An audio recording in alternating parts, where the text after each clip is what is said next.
हमारे भक्त परंपरा में एक भक्त हुए श्री नामदेव जी महाराज,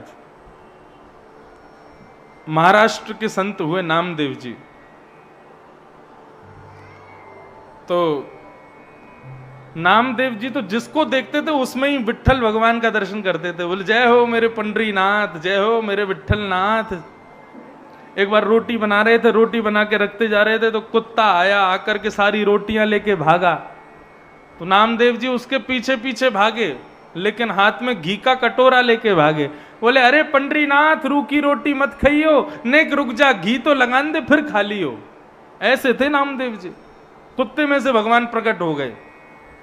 भगवान बोले तुमने यहां भी पहचान लिया? तो बोले आप यहां नहीं हो क्या, आप तो सब जगह हो। भक्त की दृष्टि ऐसी होती है, वो सब में ठाकुर जी का दर्शन करता है। नामदेव जी महाराज एक गुफा में बैठे थे। किसी ने आकर के कहा बाबा यहां मत बैठो। बोले क्यों? बोले यहां भूत रहता है, प्रेत रहता है। नामदेव जी बोले अब तो हम बैठ गए, अब नहीं उठेंगे यहां से। जैसे ही नामदेव जी ने कीर्तन करना शुरू किया, इतने में ही सामने एक विशाल हाथी, नामदेव जी ने उसका दर्शन किया। हाथी देखते ही देखते वो हाथी चींटी बन गया, कभी कुकर बन जाए, कभी सूकर बन जाए, कभी गधा बन जाए, कभी घोड़ा बन जाए, कभी कुछ बन जाए। इतने रूप बदलने लगा। प्रेत है ना, सब डर के मारे भाग गए। बोले भूत आ गया, भूत आ गया। लेकिन नामदेव जी महाराज मुस्कुराने लगे और कहने लगे, बोले इतने रूप बदलने की सामर्थ्य भूत में नहीं है, इतने रूप बदलने की सामर्थ्य हमारे विट्ठलनाथ में ही है। जय हो मेरे पंडरीनाथ, जय हो मेरे विट्ठलनाथ, जय हो मेरे लंबकनाथ। नामकरण कर दिया, बोले लंबे नाथ। तो बंधुओं, उस प्रेत में से, उस भूत में से भी भगवान प्रकट हो गए। प्रेत की मुक्ति हो गई। प्रेत प्रणाम करने लगा, बोले धन्यवाद आपने मुझको मुक्त कर दिया, मेरी छुट्टी हो गई आज। भगवान बोले प्रेत में भी मेरा दर्शन करते हो? बोले सब जगह हो आप, चाहे भूत हो, चाहे प्रेत हो, चाहे कोई हो, सबके भीतर आपका निवास है नाथ। अविश्वास के कारण भक्त रुदन करता है। जिसको ठाकुर जी पर भरोसा है, ठाकुर जी पर विश्वास है, वो रुदन क्यों करेगा? जीवन में कैसी भी परिस्थितियां आ जाएं, वो रुदन नहीं करता। जैसे सुदामा की स्थिति कितनी खराब थी, लेकिन श्रीमद् भागवत के अनुसार सुदामा जी ने कभी रुदन नहीं किया, कभी ठाकुर जी से कोई शिकायत नहीं की, क्योंकि उनको भरोसा है, उनको विश्वास है। बंधुओं, विश्वास संतोष को जन्म देता है। और यदि व्यक्ति संतोषी ना हो तो सदा दुखी रहेगा। इसलिए विश्वास करो, विश्वासो फलदायक। विश्वास फल देता है। लेकिन युधिष्ठिर रुदन कर रहे थे तो भगवान समझ गए, बोले इसको मुझ पर विश्वास नहीं है, तभी तो रो रहा है। भगवान युधिष्ठिर का हाथ पकड़ करके लेकर के गए। कहां? बोले अरे भैया, जहां हम हार जाते हैं वहां हमारे भक्त जीतते हैं। हम यदि युधिष्ठिर को नहीं समझा पा रहे हैं तो फिर हमारा भक्त समझाएगा। बोले कौन सा भक्त? बोले भीष्म पितामह। देखो इतना बढ़िया मौसम हो गया, हमारे पितृ समझ लो, देवता समझ लो, प्रसन्न होकर के पुष्प वर्षण कर रहे हैं। और रोज ही कर रहे हैं, परसों भी कर रहे थे, कल भी थोड़े बहुत कर रहे थे, आज भी कर ही रहे हैं। तो ये आनंद की बात है। उतना सुंदर प्रसंग चल रहा है भीष्म पितामह का। 1 घंटे की कथा शेष है, बिना एक दूसरे को देखे अगर थोड़े बहुत भीज भी रहे हो ना तो फिर भीज ही जाना। तो व्यास जी तो नहीं भीज रहे कम से कम। एक बार पिताजी की कथा हुई पंजाब में, क्रिकेट के स्टेडियम ग्राउंड में कथा हो रही थी। इतने में जोर की बारिश हुई। तो पहले इतने बढ़िया वाले पंडाल नहीं वाटरप्रूफ होते थे, ऐसी पन्नी लगा देते थे। तो पंजाबी तो होते ही आनंद वाले हैं। तो जैसी वर्षा हुई तो सब बोले महाराज जी आप तो कीर्तन कराओ, हम नाचेंगे। पिताजी बोले ठीक। अब जैसे ही कीर्तन शुरू हुआ महाराज, कीर्तन शुरू होते ही सारे पंजाबी नाचने लगे। पिताजी बड़े खुश, बोले ये सब भीग रहे हैं, मैं बचा हुआ हूं। लेकिन उनके ऊपर जो पन्नी थी वो भरती जा रही थी और पिताजी को पता नहीं थी कि ऐसा भी कुछ हो रहा है। और धीरे धीरे धीरे धीरे कीर्तन कराते कराते सब भीग गए, लेकिन पिताजी बचे हुए। इतने में ही वो ऊपर भरी भई जो पन्नी वो भटाक से फूटी, सारा जल। लेकिन हमारे आजाद जी ने बढ़िया वाला पंडाल लगवाया, ऐसा है कि सारा पानी उधर उधर ही जाएगा, मुझ पे नहीं आएगा। तो इतना बढ़िया मौसम हो रहा है, मूसलाधार बारिश हो रही है, सब देवता आनंद कर रहे हैं, पितृ प्रसन्न हो गए। प्रेम से कथा श्रवण करो। भगवान बोले कि भैया आप भीष्म पितामह के संशय को एक ही व्यक्ति दूर कर सकता है। भैया भीतर आ ही गए हो पानी,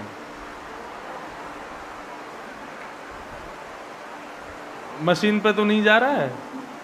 हाँ बस बाकी सब भीग जाए, मशीन नहीं भीगनी चाहिए।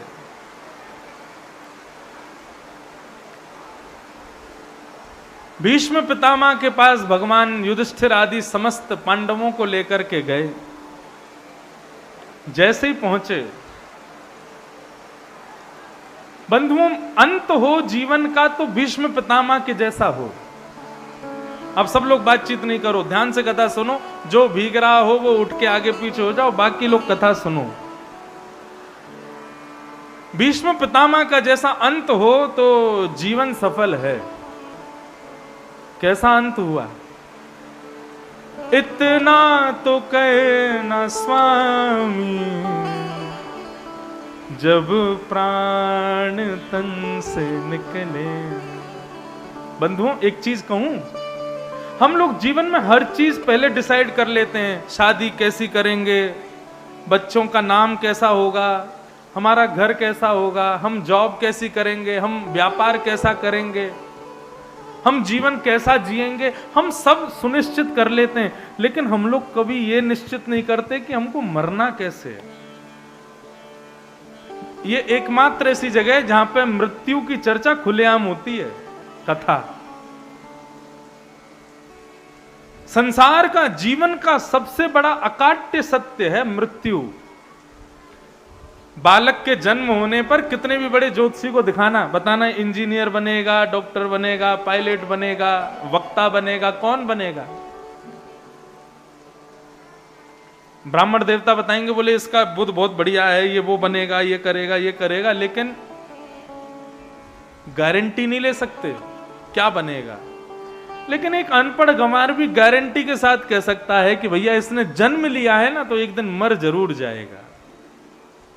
आया है सो जाएगा, राजा रंत फकीर, कोई सिंहासन चढ़ चला, कोई बंधा जंजीर। हमारे जीवन का सबसे बड़ा सत्य है मृत्यु, उसको हम कभी नकार नहीं सकते। हम सब चीज सुनिश्चित करते हैं, लेकिन कभी ये नहीं सोचते कि हमको मरना कैसे है, हमारी मृत्यु कैसी होनी चाहिए। और मैं सत्य बताऊं, आप इस कथा के माध्यम से ये सोच लो कि मेरी मृत्यु ऐसी होनी चाहिए, मैं ऐसे मरना चाहता हूं। उससे घबराना क्यों, मृत्यु तो होनी है, लेकिन सोच लो पहले ही। तो फिर ठाकुर जी की जिम्मेवारी है आपको वैसी मृत्यु देने की। हम तो एक ही प्रार्थना करते हैं, आप भी करो। इतना तो कहना स्वामी, जब प्राण तन से निकले, गोविंद नाम लेकर जब प्राण तन से निकले। श्री गंगा जी का तट हो, यमुना का वंशवट हो, मेरा सांवरा निकट हो, जब प्राण तन से निकले। और ठाकुर जी आप ऐसे वैसे बन के मत आना, बढ़िया सज धज के आना जब मेरे प्राण निकल रहे हो।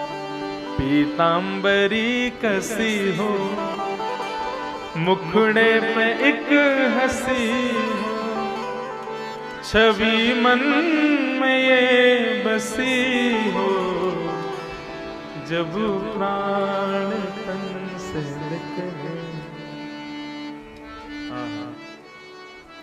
हमारा अंत हो तो ऐसा हो।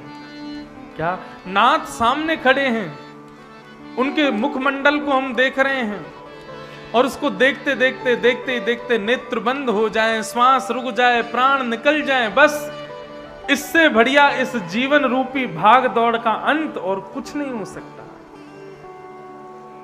ठाकुर जी से जीवन भर कुछ मत मांगो, सुख दुख आदि ये सब आपके कर्म प्रारब्ध से सब मिलेंगे आपको।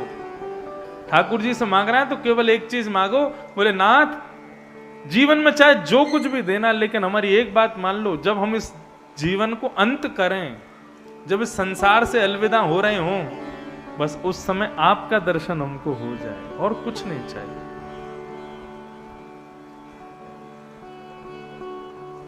भीष्म पितामह का आज वो संकल्प पूर्ण हुआ। महाभारत युद्ध में भीष्म पितामह को हजारों बाण लगे, लेकिन मृत्यु हो तो भीष्म पितामह जैसी बाणों की सैया पर लेटे हैं और सामने शंख चक्र गदा पद्मधारी द्वारिकाधीश खड़े हैं। और भीष्म पितामह उनको देखते हुए कहते हैं, बोल बस अब खड़े रहो मेरे सामने, आपको देखते देखते अपने प्राण निकाल दूंगा प्रभु। ऐसे ही हमारे ब्रज में कहते हैं, ऐसे ही देखत रहूं तो मैं जन्म सफल कर मानूं। आप मेरे सामने हो, तुम सामने हो मेरे, किस बात की कमी है, किसी और वस्तु की अब दरकार भी नहीं है। तेरे नाम से गुलाम हो, गुलफाम हो रहा है, मेरा आपकी कृपा से सब काम हो रहा है। गाइए, मेरा आपकी कृपा से सब काम हो रहा है। करते हो तुम कन्हैया, करते हो तुम कन्हैया, करते हो तुम कन्हैया, करते हो तुम कन्हैया, मेरा नाम हो रहा है, मेरा आपकी कृपा से सब काम हो रहा है, मेरा आपकी कृपा से सब काम हो रहा है।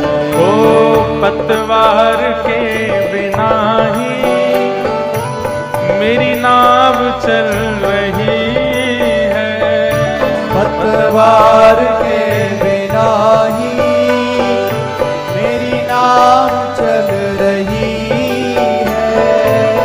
हैरान है जमाना, मंजिल भी मिल रही है, हैरान है जमाना, मंजिल भी मिल रही है। ओ हैरान है जमाना, मंजिल भी मिल रही है, हैरान है जमाना, मंजिल भी मिल रही है।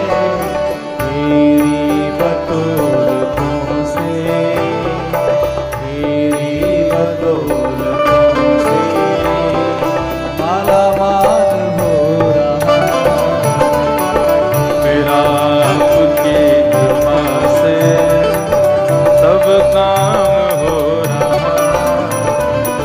करते हो तुम कन्हैया, करते हो तुम कन्हैया, करते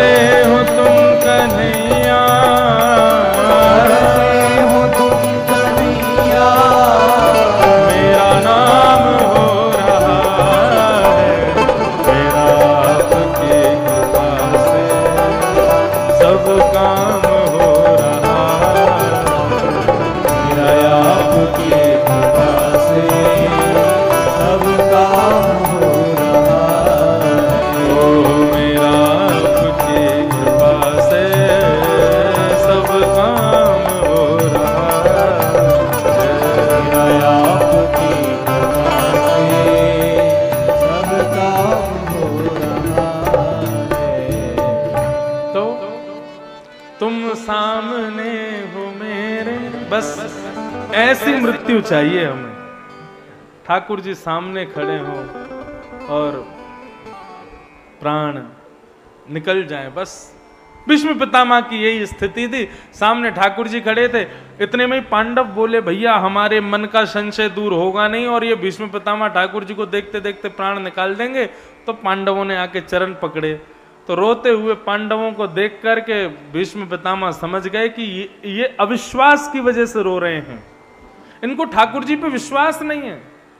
देखो कितनी बड़ी विडंबना, भीष्म पितामह कौरवों के पक्षधर बाणों की सैया पर लेटे और मुस्कुरा रहे हैं, और पांडव जिनको भगवान ने जिताया हाथ से हाथ मिला करके चल रहे हैं, कदम से कदम बढ़ा करके चल रहे हैं, ऐसे पांडव रो रहे हैं। क्यों? क्योंकि अविश्वास है। भगवान की भक्ति में 3 चीजों को याद रखना, सूत्र हैं ये।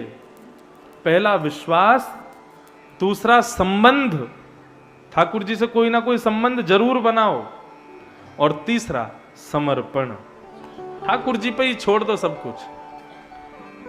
ये 3 बात हमेशा याद रखो, विश्वास, संबंध और समर्पण।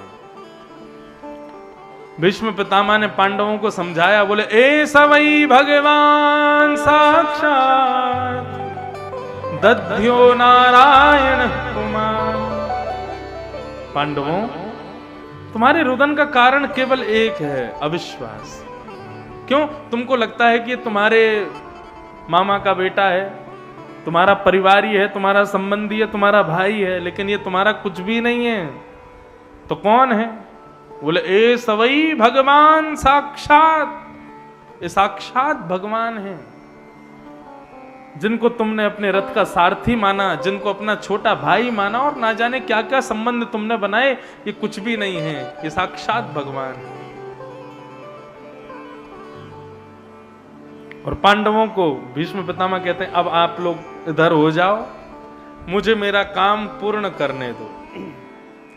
और भीष्म पितामह ने भगवान की स्तुति गाई। ये भागवत की दूसरी स्तुति है, पहली किसकी थी? कुंती की, और ये दूसरी है भीष्म पितामह की।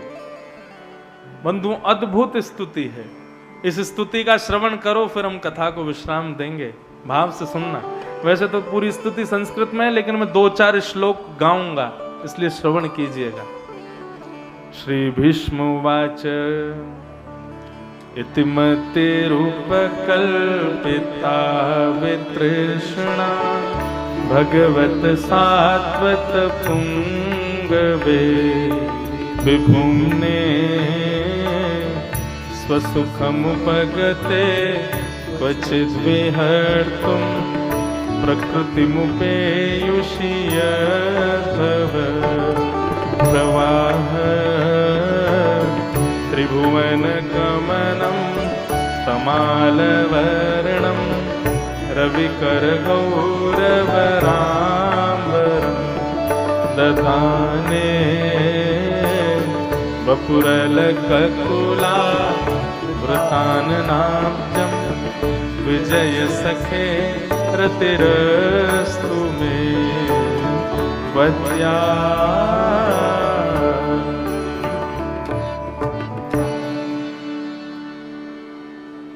अब 30 मिनट बिल्कुल सावधानी से बैठो। कथा में सदैव मेरुदंड, ये पीछे जो कमर है इसको सीधी करके बैठा करो। आप कहोगे महाराज जी आपने तो बढ़िया मसनद लगा रखी है पीछे, हमको दो तो हम भी बैठ जाएं। पीछे आपके जो बैठे हैं श्रोता, उसकी कमर लगा लो, उसके घुटने से लगा के बैठ जाओ, लेकिन सीधे बैठो। इसके पीछे बहुत बड़ा कारण है, क्यों कह रहे हैं सीधे बैठो। देखो, जो शब्द हम लोग बोलते हैं या आप लोग बोलते हो, और भागवत के श्लोक आदि जब हम गा के बोलते हैं तो इसको कहते हैं सामवेद। क्या कहते हैं? ये सामवेद के अंतर्गत आता है। गायन शैली आदि ये सब सामवेद के अंतर्गत है। और सामवेद कहां से प्रकट होता है? गरुड़ जी जब आकाश में उड़ते हैं और अपने पंखों को ऊपर नीचे जब लहराते हैं तो हवा के टकराव से उनके पंखों से निकलने वाली ध्वनि ही सामवेद है। और गरुड़ जी तब तक नहीं उड़ते जब तक उनकी कमर पर शंख चक्र गदा पद्मधारी नारायण ना विराजें। तो एक संत कहते हैं कि वक्ता जब बोलता है तो उसके मुख से निकलने वाला शब्द क्या है? बोले सामवेद। सामवेद यानी कि गरुड़ जी यानी कि उनकी पीठ पर नारायण। तो जब हमने बोला तो मतलब गरुड़ जी नारायण को लेकर के उड़ गए। अब उड़े हैं तो कहां लैंड करेंगे? कहीं तो विराजेंगे। टेढ़ी मेढ़ी गली हो, ऊंची नीची गली हो, वहां पे गाड़ी नहीं डाली जाती। सीधी गली हो वहीं पे गाड़ी रखी जाती है।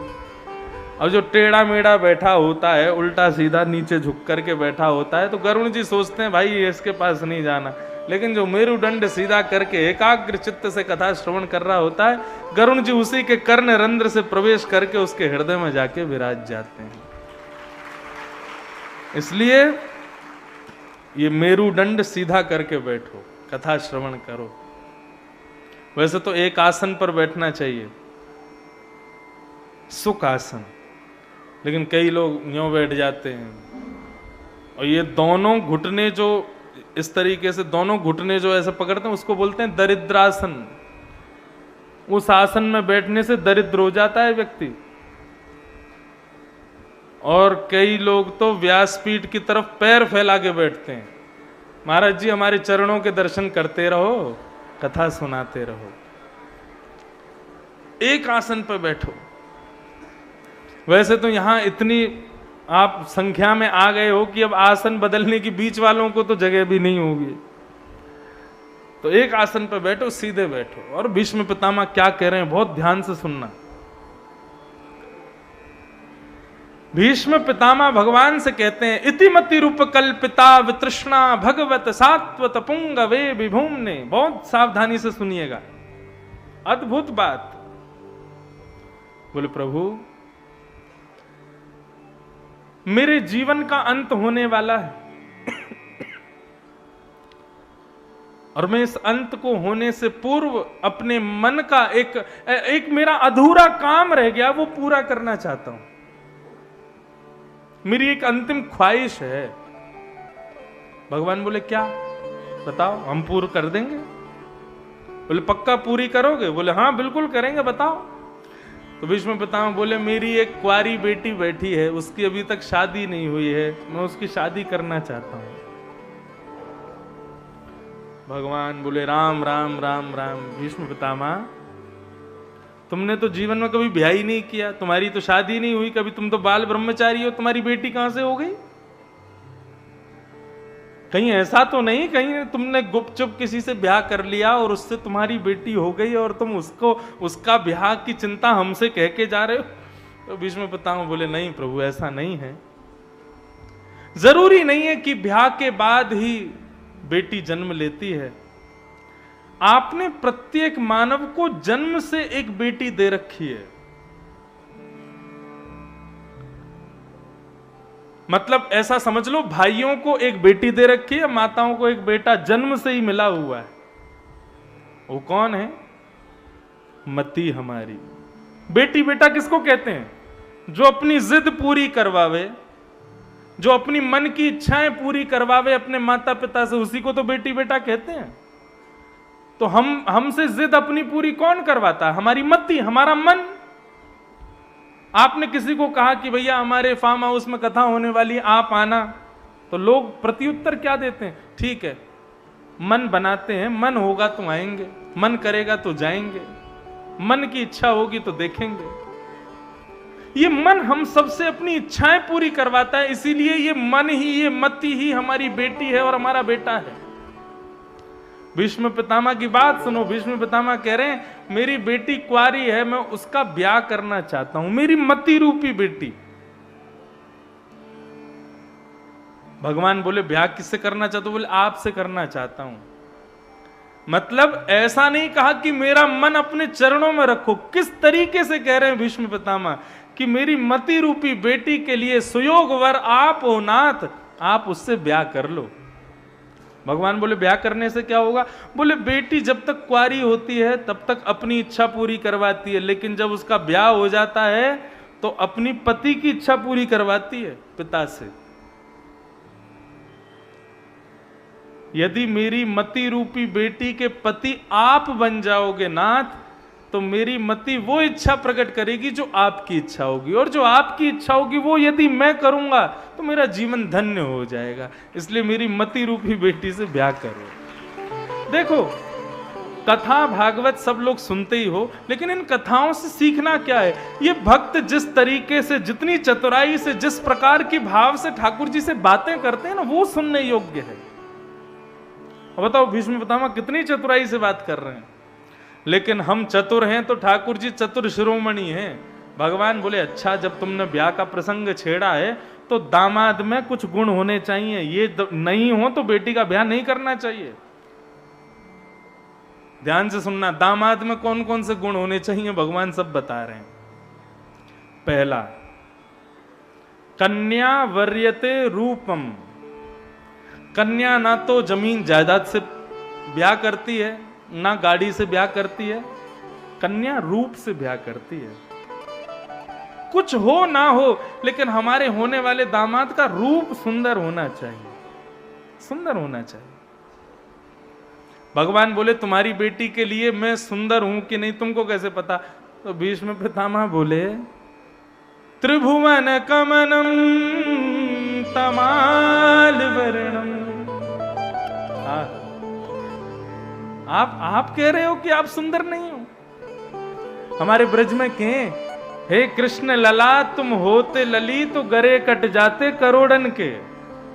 लाला, हम पे बहुत बड़ी दया करी जो तू लाला बन के आयो। यदि लाली बन के आयो होतो तो ना जाने कितने इनके गरे कट गए होते। आप कहते हो कि आप सुंदर नहीं हो? त्रिभुवन कमनम तमाल वर्णम रविकर गौर वराम वरम दधाने। अरे कन्हैया, जब आप भी पीतांबरी पहन करके नंद भवन से बाहर आते थे ना, तो सूरज भी खुद को बादल की ओट में छुपा लेता था। क्यों? बोले कि अरे जब एक सूर्य नीचे भ्रमण कर रहा है तो मेरी क्या आवश्यकता है, इतने सुंदर हो आप। आप सुंदरता की बात करते हो। महाराज जब भगवान कर रहे थे तब कामदेव आया, और कामदेव आकर के भगवान से बोला कि जब सुंदर स्त्री पुरुष मिलते हैं तो मैं तो आता हूं। भगवान बोले ठीक है, तू आके दिखा। जैसे ही भगवान पर हावी होने लगा तो भगवान ने अपना रूप इतना सुंदर किया कि कामदेव भी मूर्छित होकर गिर गया। इतने सुंदर हो आप। आप कहते हो कि आप सुंदर नहीं हो। और भीष्म पितामह ने यहां पर एक चीज और बताई है, त्रिभुवन कमनम तमाल वर्णम रविकर गौर वराम वरम दधाने। और बोले उसमें भी आपका ड्रेसिंग सेंस तो बहुत ही बढ़िया, कपड़े बहुत बढ़िया पहनते हो आप। क्यों? बोले देखो, आप हो सांवले और कपड़े आप पहनते हो हल्के रंग के, इसलिए आप पर जचते हैं। ठाकुर जी क्या पहनते? पीतांबरी पहनते हैं। जिस व्यक्ति का रंग थोड़ा गहरा हो उसको हल्के रंग के कपड़े पहनने चाहिए, और जिसका रंग थोड़ा जैसे गौर वर्ण का हो उसको गहरे रंग के कपड़े पहनने चाहिए, तो वो खिलता है। और ठाकुर जी हमारे कारे हैं, लेकिन कपड़े कैसे पहनते? पीतांबरी पहनेंगे, श्वेतांबरी पहनेंगे, रक्तांबरी पहनेंगे, ऐसे पहनते हैं। और कोई काला हो और उस पर काले कपड़े पहन ले तो कैसा लगेगा?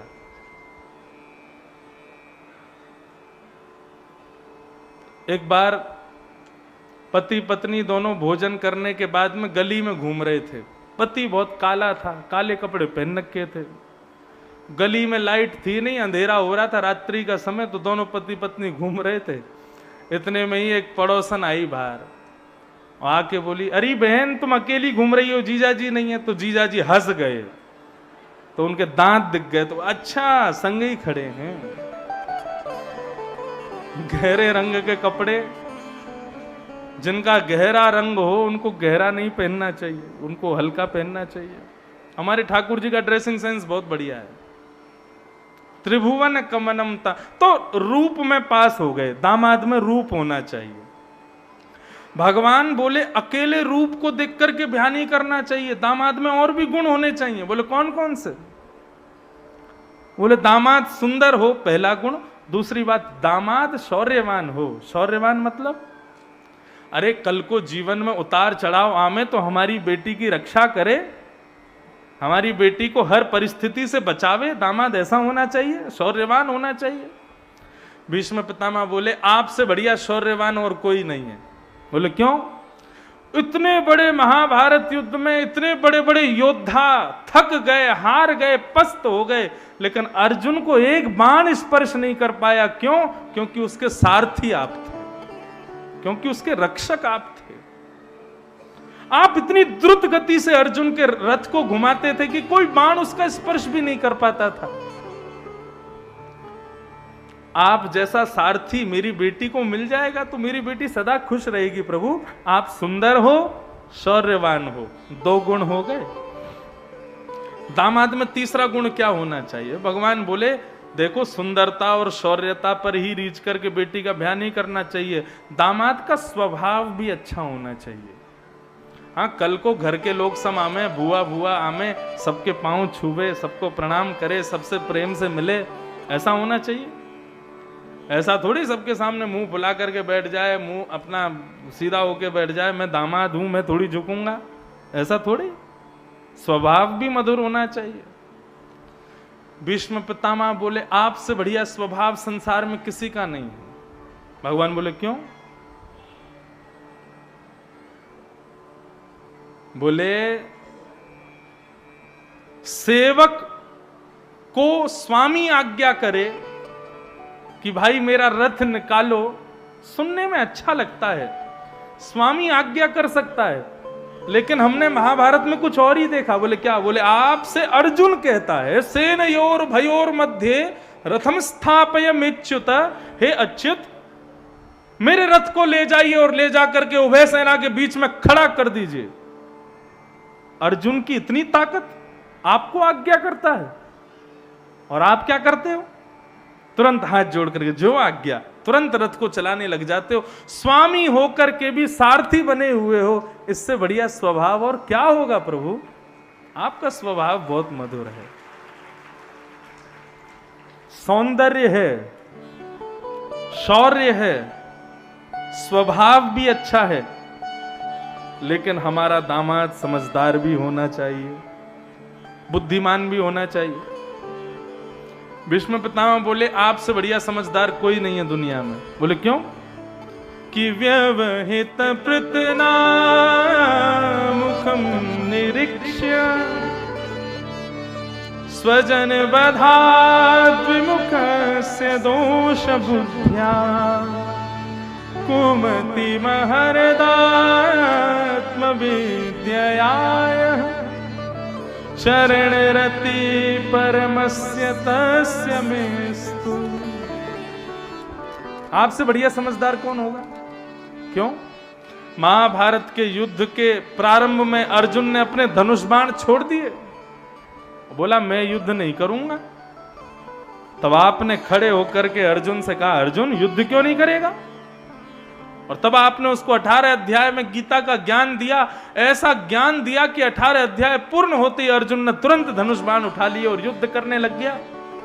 यह आपकी बुद्धि ही तो है, जिस बुद्धि से आपने अर्जुन का मनोबल बढ़ाया।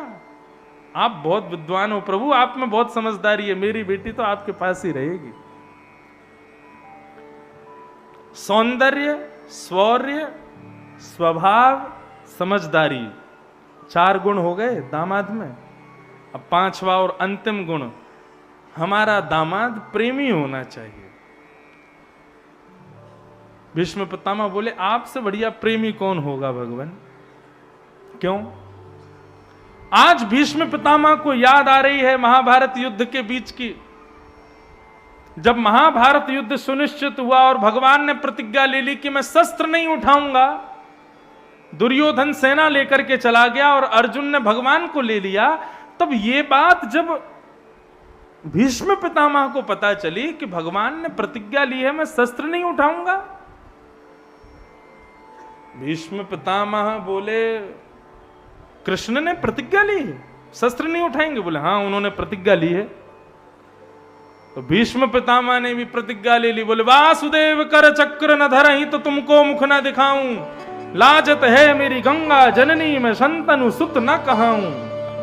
यदि महाभारत युद्ध के मध्य में वासुदेव श्री कृष्ण ने आप सबके मध्य में शस्त्र नहीं उठाया, मैं वचन देता हूं मैं शंतनु सुत नहीं, मैं गंगा का बेटा नहीं, यदि मरा तो अपना मुख नहीं दिखाऊंगा किसी को।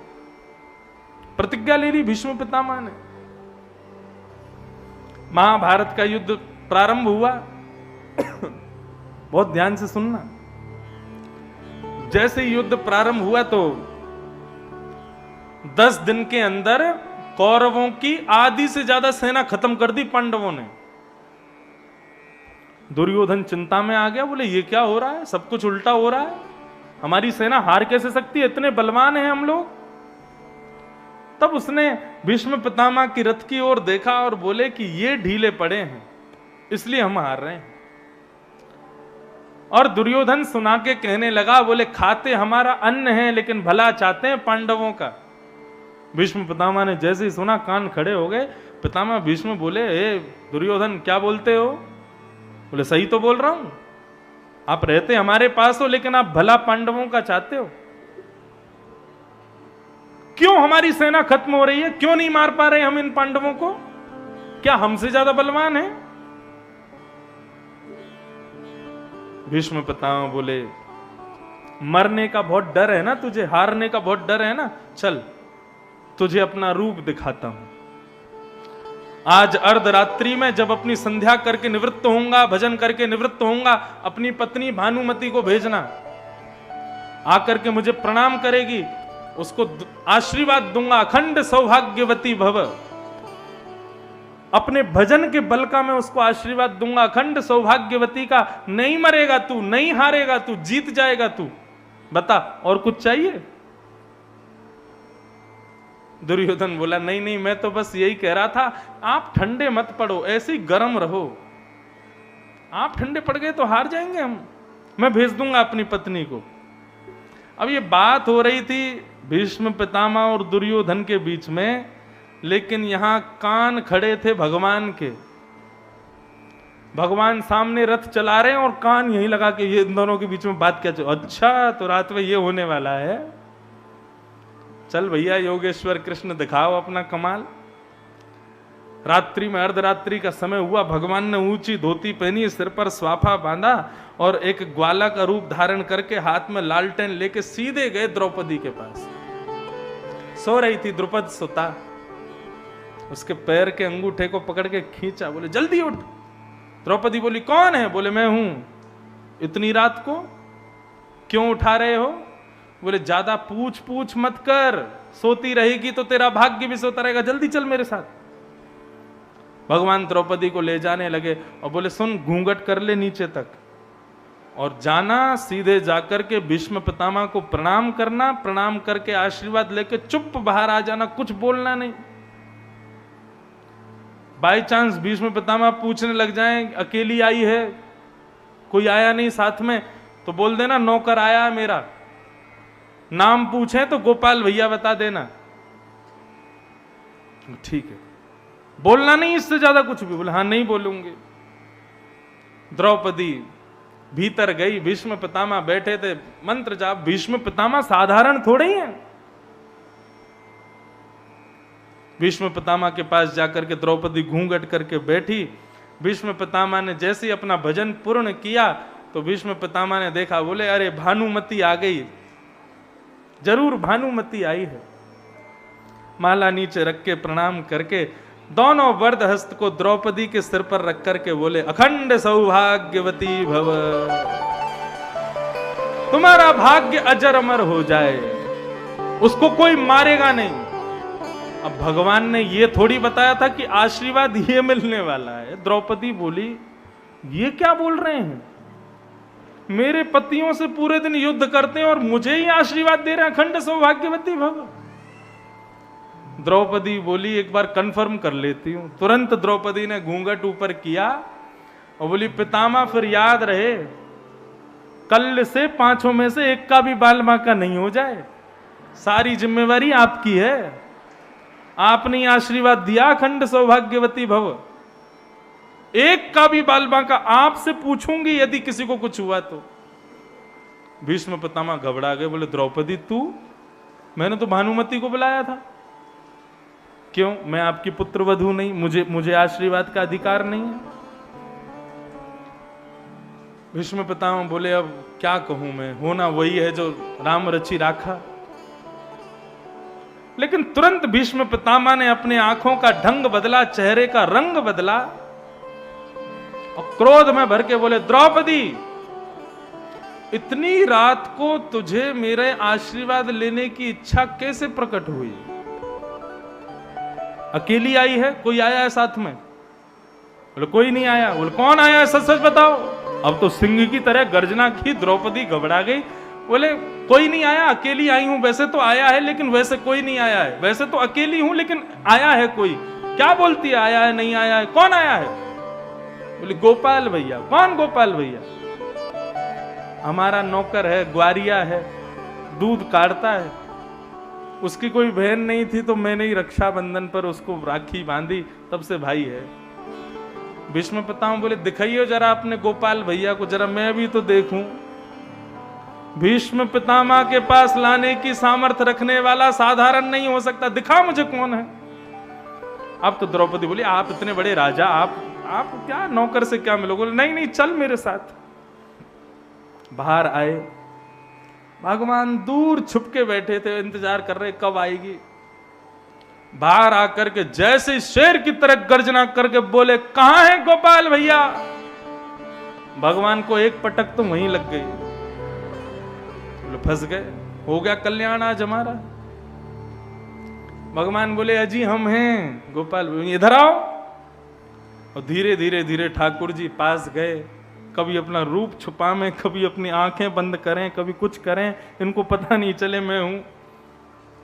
इधर आओ, पास में आओ। भगवान पास में गए, जैसे ही स्वाफा हटाया महाराज, घुंघराली अलकावलियां ठाकुर जी की प्रकट हो गई। एक मोर पीछ जो छुपा हुआ था वो तुरंत खड़ा हो गया। चंद्रमा स्वयं को रोक नहीं पाया, दिव्य किरण से ठाकुर जी के सुंदर वदन को आच्छादित कर दिया। और रात्रि में उस रणभूमि में ठाकुर जी का दिव्य रूप प्रकट हो गया। देख करके भीष्म पितामह आनंदित हो गए, नेत्र सजल हो गए भीष्म पितामह के। मरकट बंधु, छलिया, माखन चोर, सारे उल्टे सीधे काम करता है, एक भी काम सीधा नहीं करता। तुझे किसने बताया कि मैं रात में भानुमति को आशीर्वाद देने वाला हूं? और कब कब मैं भानुमति को द्रौपदी बना दिया। भगवान मुस्कुरा के बोले हम तो बचपन से कहते आए हैं कि हम भगवान हैं, आप ही लोग नहीं मानते। मैं ईश्वर हूं। अच्छा ईश्वर है? बोले हाँ ठीक है। द्रौपदी तुमको जो मैंने आशीर्वाद दिया है उसकी जिम्मेवारी मैं इसको देता हूं। ये बचा के दिखाए अब पांचों को मुझसे, मैं देखता हूं।